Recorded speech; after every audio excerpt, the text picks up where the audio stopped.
System of India, यानी कि भारत के अफवाह तंत्र के विषय में। देखिए,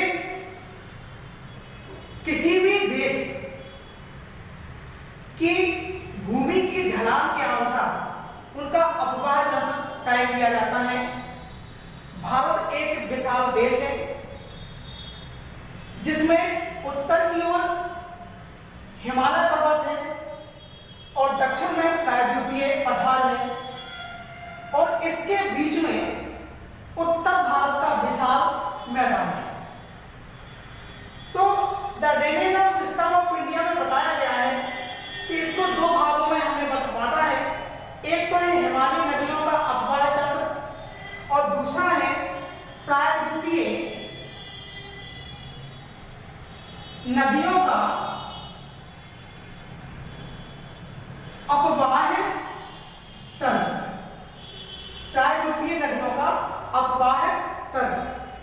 अब हिमालयी नदियों का अफवाह तंत्र में कौन कौन सी चीजें हैं, कौन कौन से अफवाह तंत्र आते हैं, तो उसमें देखेंगे तो हिमालयी नदियों के अफवाह तंत्र को हम तीन भागों में बांटते हैं। हिमालयी नदियों का अफवाह तंत्र जो होता है, हिमालयी नदियों का अफवाह तंत्र, अफवाह तंत्र, इसको तीन भागों में हम बांटते हैं। तो कैसे दिखेगा? नंबर एक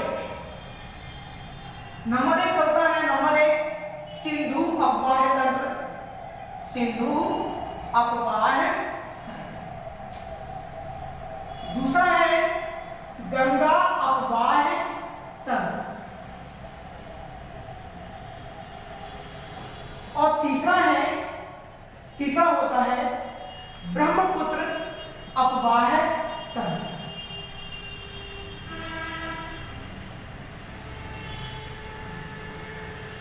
तो आपने देखा कि भारत के अफवाह तंत्र को हमने पहले दो भागों में बांटा था। एक भाग था हिमालयी नदियों का अफवाह तंत्र, दूसरा था प्रायद्वीपीय नदियों का अफवाह तंत्र। फिर हमने हिमालयी नदियों के अफवाह तंत्र को तीन भागों में बांट दिया है।